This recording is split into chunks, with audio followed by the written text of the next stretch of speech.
All right, so we're going to talk about the half angle formulas so you guys can see them. I messed up typing the tangent one, so I rewrote it. But there's actually two tangent ones you can use. It doesn't matter which one you choose. You'll get the same thing. So on our first example, I'll let you guys write that down. So this is lesson 5.5b.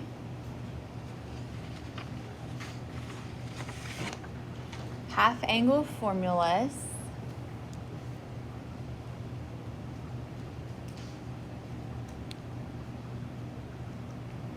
For example 1, use the half angle formula to find the exact values of the sine, cosine, and tangent of the angle.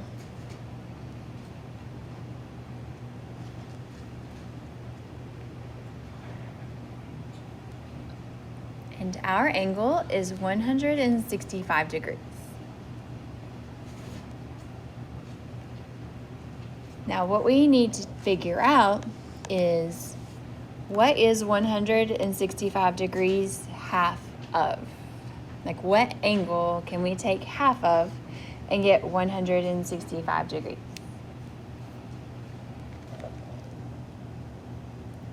.330. So we can write 165 degrees as 330 degrees divided by 2. So that's something we'll have to be able to do, bless you. So to find what the angle is half of, you just multiply it by 2.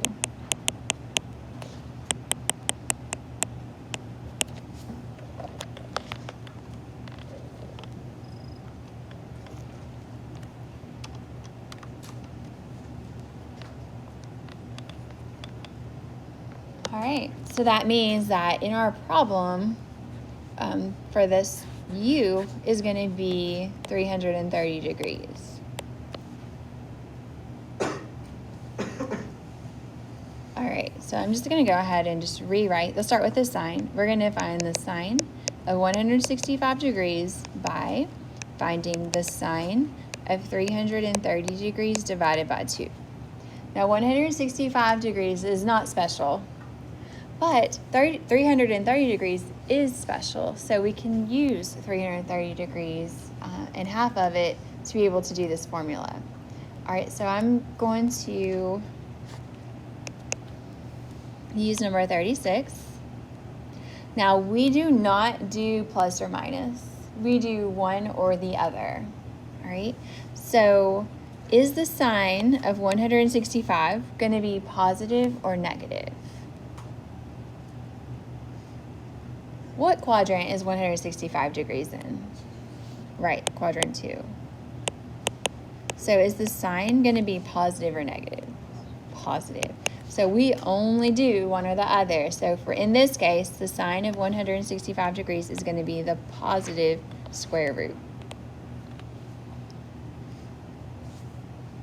All right, and then we'll just use that formula, and in the place of u, we're going to write 330 degrees.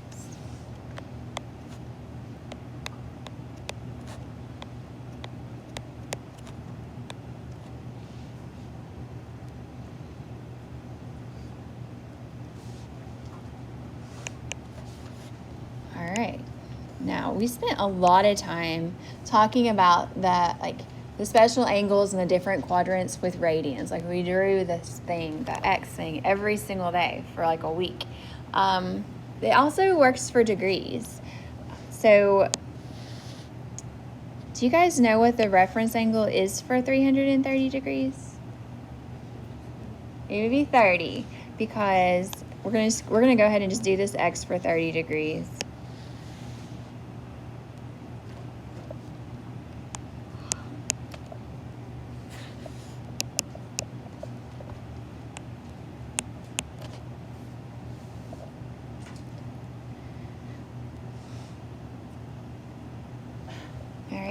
So all of these angles I drew are 30 degrees away from the x-axis. So this one right here, if we're 30 degrees away, what would it be? 30 degrees away from 180, but less than 180, 150. All right, and then this one would be 30 degrees away from 180, but more. It's going to be 210, good. And then this one is 30 degrees away from 360, but less than it. That's the 330. That's the angle we're talking about when we say 330 degrees. Now we could go through this with 45 degrees, with 60 degrees, and you might have to. A lot of times with degrees, I think it's a little easier for you to do in your head than it is with radians. But we could practice drawing those every day if you want to. But let's go ahead and find the cosine of 330 degrees. Now, 330 degrees is in quadrant 4. Is the cosine going to be positive or negative in quadrant 4? Positive. So this minus sign will stay a minus sign because it's minus whatever positive it is.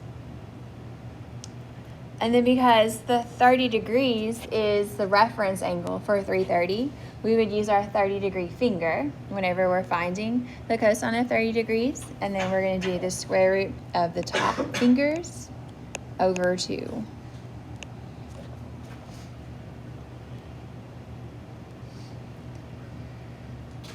All right, so that's how you use that formula. And that's really all the trigonometry we have to do for this problem. The rest of it is simplifying the fractions. And it's somewhat weird because we are going to have a radical inside of a radical, and we cannot make it not be that. But what we can do is make sure we don't have a fraction inside of a fraction. So what can I multiply by to get rid of this little fraction right here? Yeah, let's multiply by 2. And just to keep it legal, we're going to multiply it by the numerator and by the denominator. Okay, so on our numerator, we would distribute it. And then just multiply the denominator.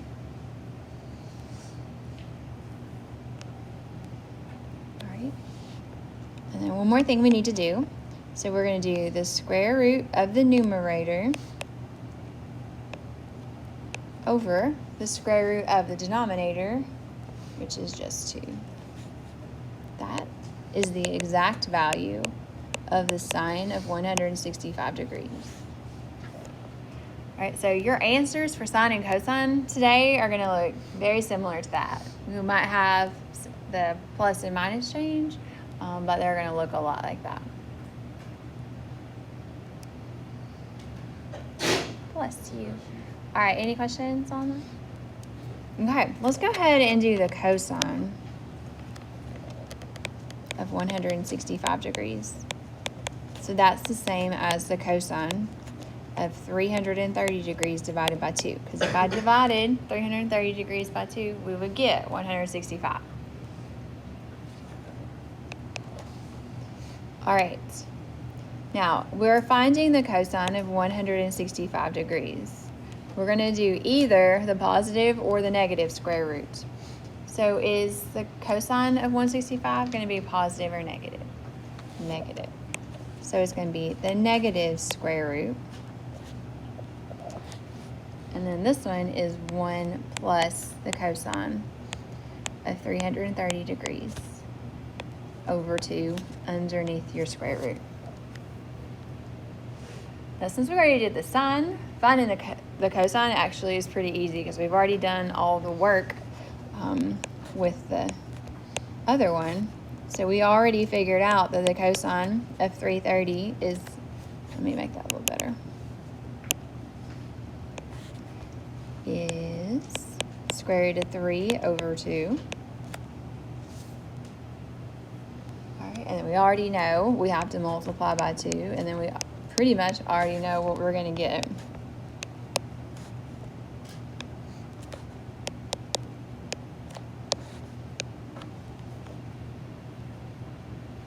So that is the exact value of the cosine of 165 degrees.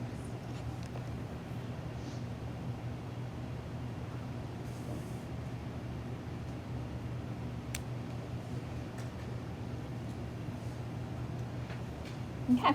And then we're going to do the tangent. And normally the tangent is the harder one. On this one, I don't think it is.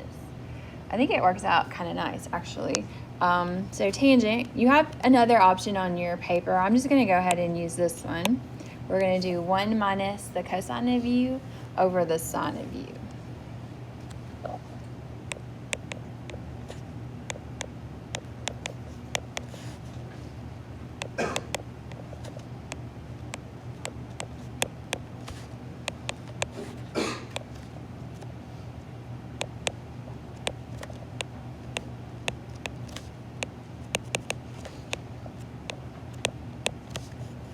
Alright, so we've already used twice that the cosine of 330 degrees is the square root of 3 over 2.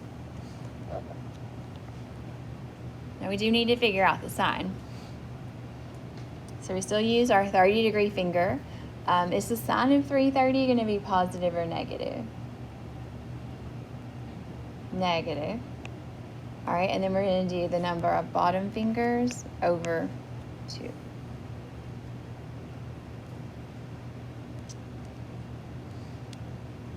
Okay, and now we don't want these fractions in the fractions. We also technically don't want a negative number by itself on the bottom, because if we multiply by 2, it's going to give us negative 1 on the bottom. Can we multiply by something so that's not a fraction anymore and it's not negative? Yeah, let's multiply by negative 2.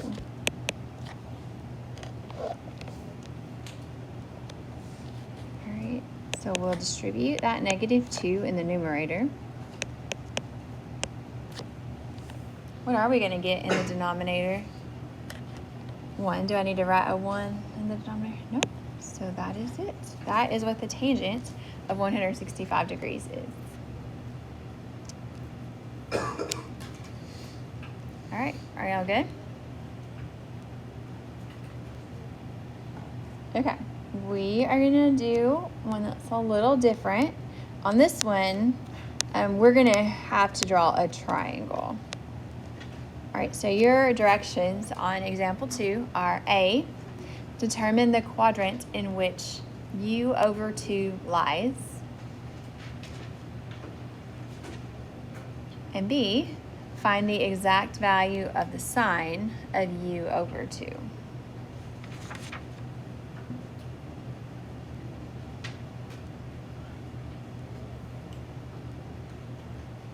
And what we know about u is that the sine of u is negative 3/5. And pi is less than u is less than 3 pi over 2.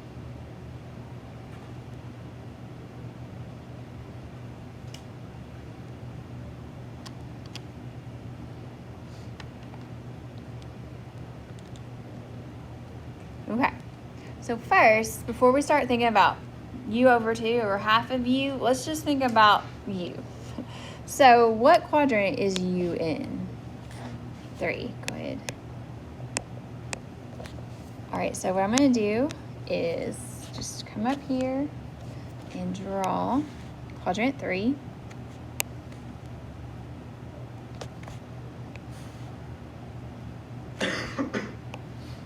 Draw our angle coming out of the origin that we're going to label u.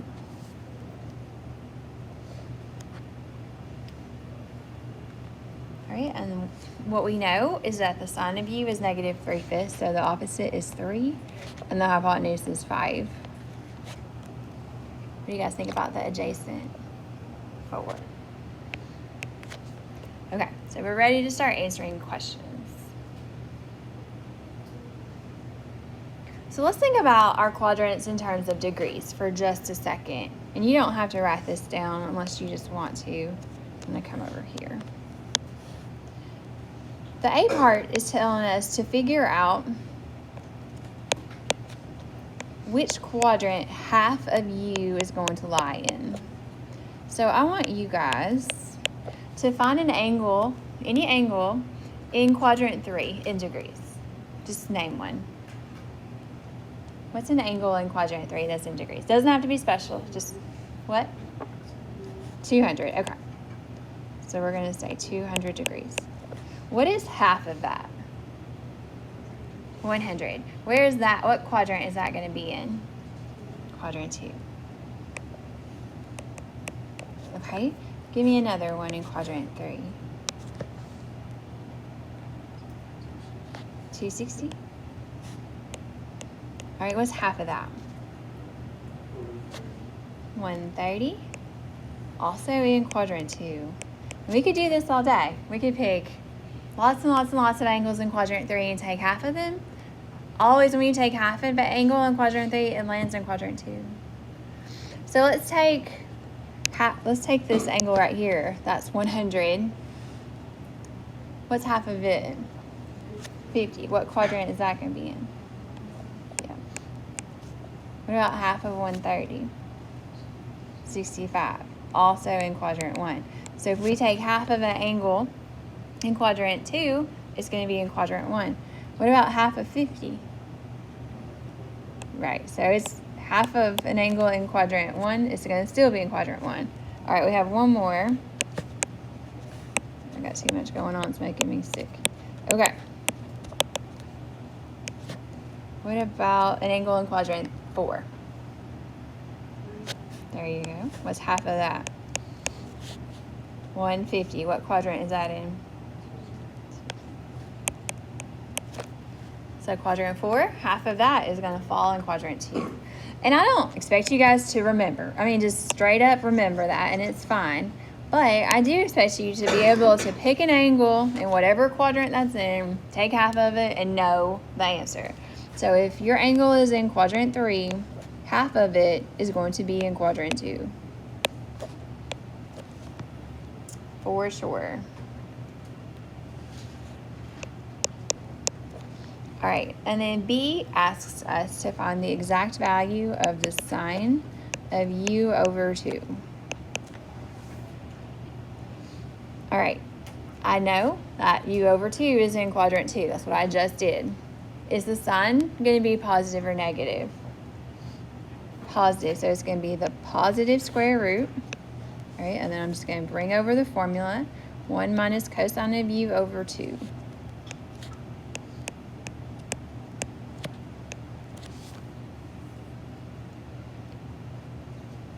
All right, how are we going to find cosine of u from the triangle? We drew a triangle for u. All right, our triangle, u is in quadrant 3. In quadrant 3, is cosine going to be positive or negative? Negative. So what do y'all think? Negative what? 4 over 5. Alright, so all we have to do is come down here, and in the place of cosine of u, we're going to write negative 4/5.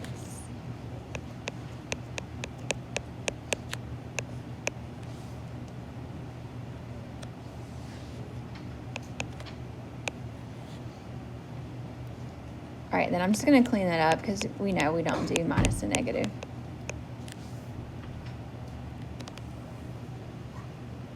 All right, so what's wrong with this answer?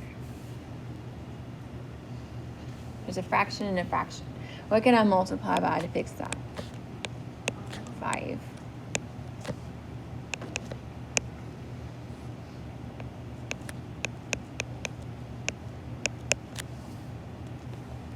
Okay, I want you guys to finish this for me. Finish simplifying this radical on your own, please. There's several steps you have to do still.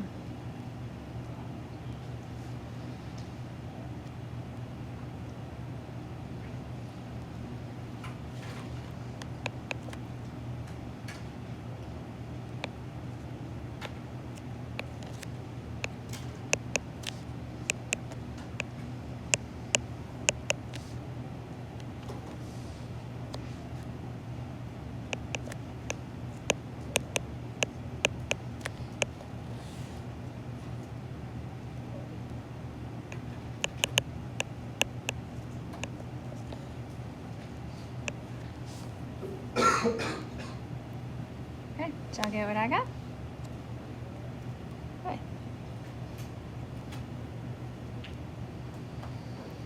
All right, and then the last one is we're going to kind of use the half angle formulas in reverse. Like it's already been applied, we're going to go back to the original problem.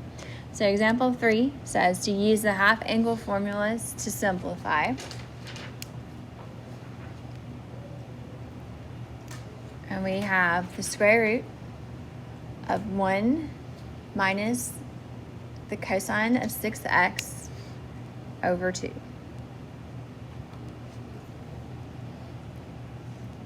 Okay, and this is still the wrong one. So do you guys think this is the sine or the cosine? This is the sine. What is u?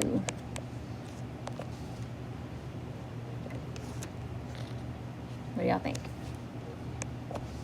6x? So what's half of that? 3x. Now there's one more thing we have to think about.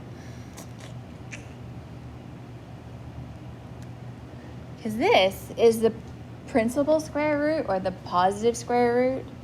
Depending on what x is, the sine of 3x could be positive or negative. So what can I do to assure us that this is not going to be a negative value? Because we want positive. Absolute value.